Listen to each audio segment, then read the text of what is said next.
Setiap yang berjiwa, mau manusia, mau hewan, mau jin, semuanya akan merasakan kematian. Dan kalian akan menerima balasan dari perbuatan kalian. Baik akan dapat, buruk akan dapat pada hari kiamat nanti. Barang siapa yang telah diselamatkan dari api neraka, faman zuhziha 'anil nar. Zuhziha teman-teman itu tepatnya kalau bahasa kita sebenarnya disaring, ya. Seperti orang kalau menyaring sesuatu, ada yang dia cari dari situ untuk jatuh semua kotorannya, sudah bisa dikatakan zuhzi, digoncang, disaring gitu ya. Siapa yang digoncang, disaring sehingga dia selamat dari neraka dan masuk ke dalam surga, sungguh dia orang yang paling beruntung. Dan ketahuilah, kehidupan dunia ini hanya kesenangan yang memberdaya.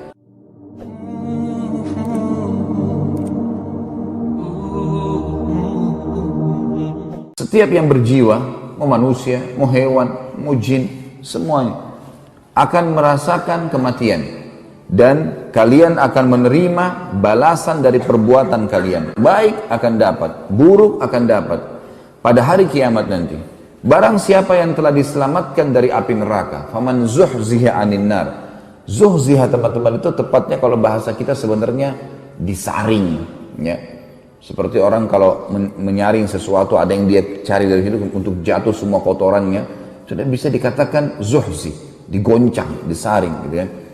Siapa yang digoncang, disaring sehingga dia selamat dari neraka dan masuk ke dalam surga, sungguh dia orang yang paling beruntung. Dan ketahuilah, kehidupan dunia ini hanya kesenangan yang memberdaya. Dari lapar ke lapar, dari haus ke haus. Perlu antum tahu ya, di surga teman-teman gak ada lapar, gak ada haus. Jadi antum makan, gitu kan, bukan karena lapar. Beda ya, kalau orang lagi mau makan, karena dia lapar, maka dia makan apa saja. Yang ada di depannya, dia makan, sudah lapar.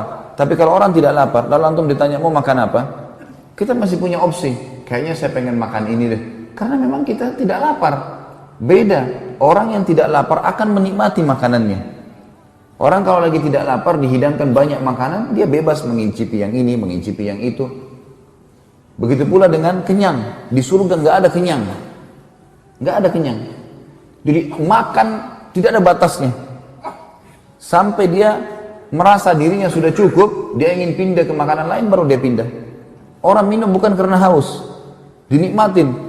Sehingga dia minum yang Allah menyebutkan baik dalam Al-Quran tentang masalah ya, minuman yang berjahe, air susu, ya, kemudian sungai arak yang tidak memabukkan, kemudian madu, semua disebutkan.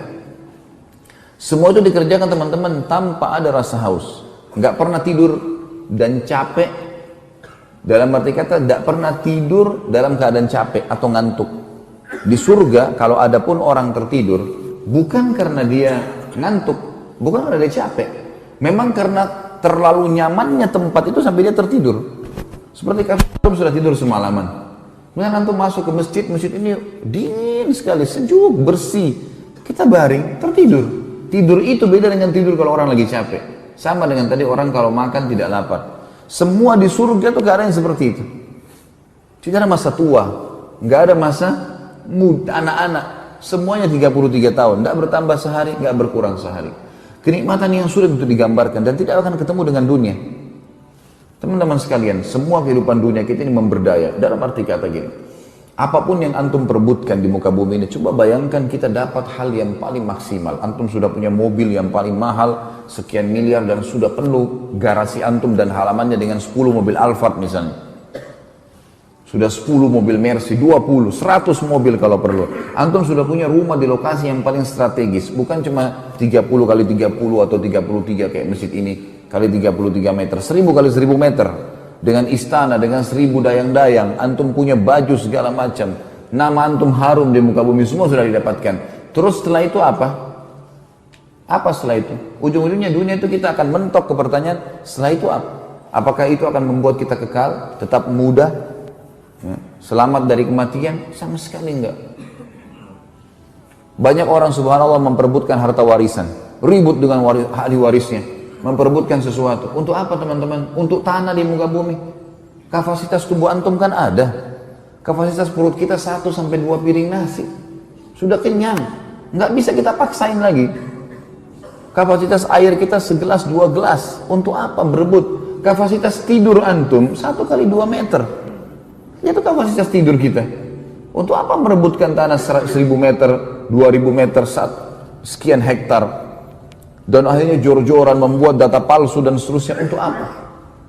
Kalau mau lebih jauh, kalau teman-teman biasa naik pesawat, tentu kita tahu. Kalau kita naik pesawat teman-teman dan tanah yang kita perebutkan itu kita lewat di atasnya, dari atas pesawat tidak akan kelihatan sama sekali. Orang kadang-kadang bangga dengan hanya pakai cincin misalnya.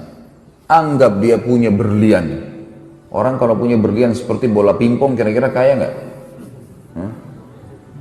Kalau orang punya seperti bola basket, baik teman-teman sekalian. Anggap seperti bola basket dia punya berliannya.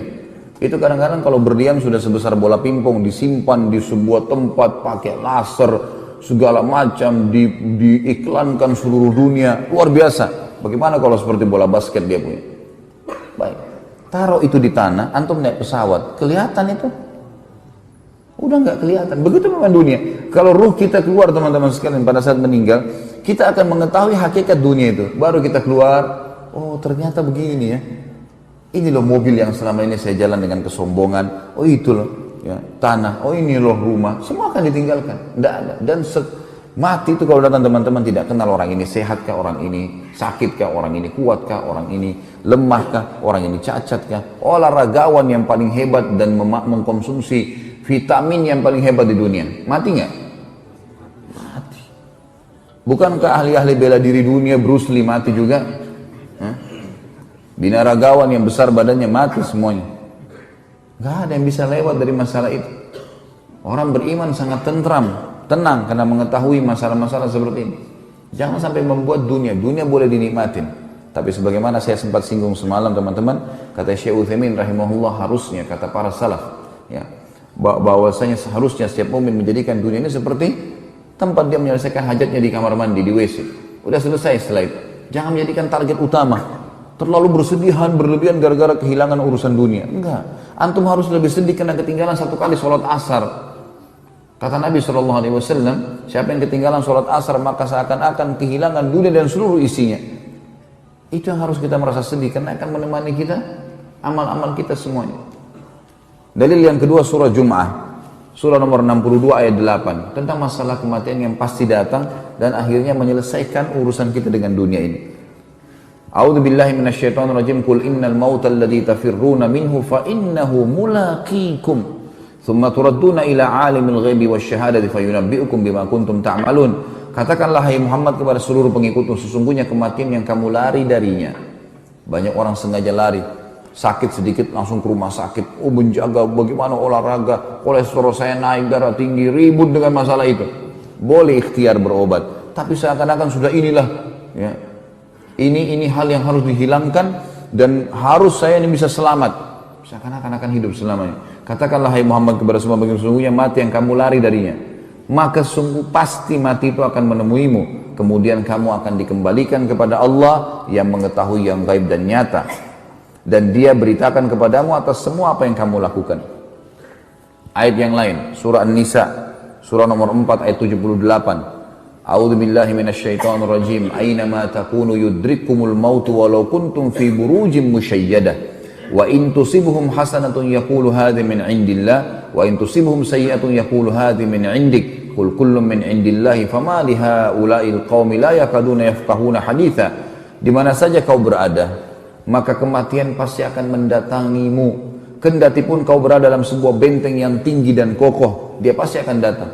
Dan jika mereka memperoleh kebaikan hai Muhammad, orang-orang ini orang munafik dan orang kafir, mereka mengatakan ini adalah dari sisi Allah. Dan kalau mereka ditimpa sesuatu bencana, mereka mengatakan ini dari sisimu hai Muhammad. Katakan semua datang dari sisi Allah. Maka mengapa orang-orang munafik itu hampir-hampir tidak memahami pembicaraan sedikit pun? Saksi bahasan kita adalah masalah kematian. Kemudian juga Allah subhanahu wa ta'ala mengingatkan dalam firman yang lain, surah Al-Munafiqun atau surah Al-Munafikun, surah nomor 63 ayat 9 sampai 11, tentang tidak bolehnya kita menjadikan dunia ini sebagai target utama.